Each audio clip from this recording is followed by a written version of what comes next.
they made it standard that you had to have a backup camera. Well, the new 22 Tundra, now in this specific model, it has 6 different cameras. So you have one in the back.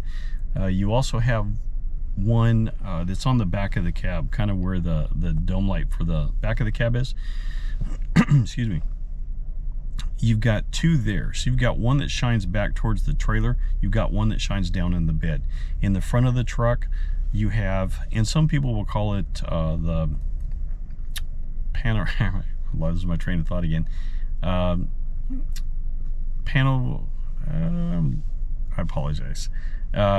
Anyway, they used to call it bird's eye view. It has different names for different models, but it basically does the same thing.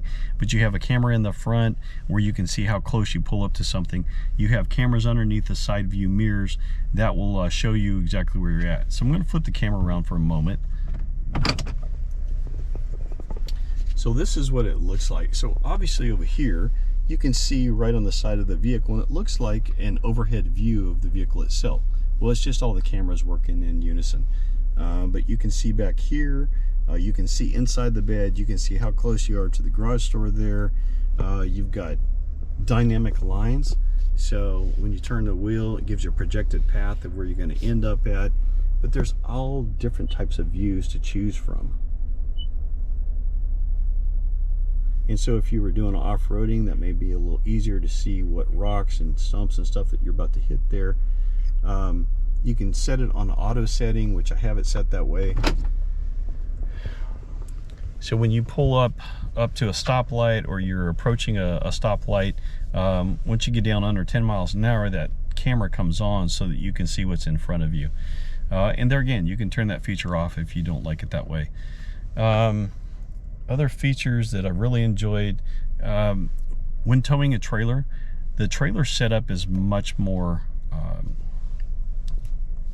like I said, technology has advanced so much. So you have different settings for trailers, and that determines how hard, your brakes will come on. And you can set it up in advance. And so when you get ready to tow a different trailer, you just select the trailer that you want to tow, and you're already set up for it. I have heard a complaint, and it was from Tim, from Tim's Pickups Trust Plus SUV talk. Anyway, he's talking about the heated steering wheel. I've not had any issues whatsoever with the heated steering wheel. Now, I have had the heated steering wheel from Toyota and other vehicles, and so it operates exactly the same way that they did with the others. So I don't know if something's wrong with his and his is defective, but mine heats up just fine. After a period of time, it does fade away, and it's warm, but it's not as hot as what it initially comes on at, and that's just the way the Toyotas are set up. Another thing that people talk about is they don't like the idea that it has an automatic stop-start feature. So when you pull up to a stoplight, it's automatically designed that if you push hard on the brake, and you do have to push harder than what you normally would to engage it, it's going to come on, or I should say, it's going to shut everything off. As soon as you let your foot off the brake, it automatically starts the engine back up and you take off. Now, Toyota has said with previous vehicles that if you use that feature, it will get you about 1 mile per gallon better fuel economy when you're using it in town. The other thing too is that you have the ability to shut that feature off. Now, as I mentioned, you do have to step harder than what you normally would. And so I've had the truck for 2 weeks. I've only engaged it 1 time, and that was because I wasn't paying attention to what I was doing and stepped on the brake a little bit harder when I was sitting still than what I would normally. There again, you can drive it all day long, never engage that feature, and so that's really not an issue. Can't think of anything else that people are really talking about. I did mention, I had one guy ask me, he said, are you telling me, and I'm talking about the internet connection, when I first got the truck, they don't give us any, and I'm speaking from Toyota, we haven't been given any experience or any training on how to actually set up this new infotainment system. So it's just kind of, we're flying by the seat of our pants. We're trying to figure it out, just like the people who have already purchased the vehicles. And so it's a little bit of a learning curve. This infotainment system is totally different than what Toyota's had in the past. And I hear that the Lexus NX shares that same system. But anyway, in the very beginning, I had this issue where it would pop up all the time telling me that there was no internet connection. Anytime you have any issues with the infotainment system, 1-800-GO-TOYOTA. Obviously the A is not going to be on there. It's 1-800-GO-TOYOTA. And then you can call them. They come on the line very quickly. They will completely walk you through the system and make sure that everything's set up properly. But the issue that I was having, the no internet connection, the system now has real-time updates. And so think of it like your Google Maps on your phone. It updates all these new, like for instance, if somebody puts in a new subdivision, it's all done real time. So the new entertainment system, if anytime there's any updates or they need to update system, they do it through your phone. Well, the way and the issue that I had with a no internet connection, you have to create a Wi-Fi with your phone. So I'll give you an example. Anytime you use your cell phone, obviously you're using data anytime you're outside of your home, which you have Wi-Fi set up. Well, you set up Wi-Fi on the truck with your phone just like you would in the house. And what that does is that gives you the internet connection needed to give you real time. So the person that was viewing the video said, well, are you telling me that the only way that I can use my truck is with data off of my phone? And no, that is not correct. You do have to set up the Wi-Fi connection with your phone. What that does is, like I said, that helps you get the updates and can get you real time. But you have the ability, when you first set it up, it will ask you if you want to use it as an internet connection or no internet connection. If you select no internet connection, it will still allow you to use it. The only time you're going to be able to get those updates is when you actually, like for instance, when you get home, you connect to your Wi-Fi, and you can do so with the truck. So you pick your Wi-Fi that you already have set from home. As long as you're parked in the driveway and you can connect to your home Wi-Fi, then you can get whatever updates that you need. But there again, like I said, if you don't select either the home Wi-Fi or on your phone, you're going to get that pop-up screen comes up on the stereo system. Other than that, I really can't think of anything else that has come up.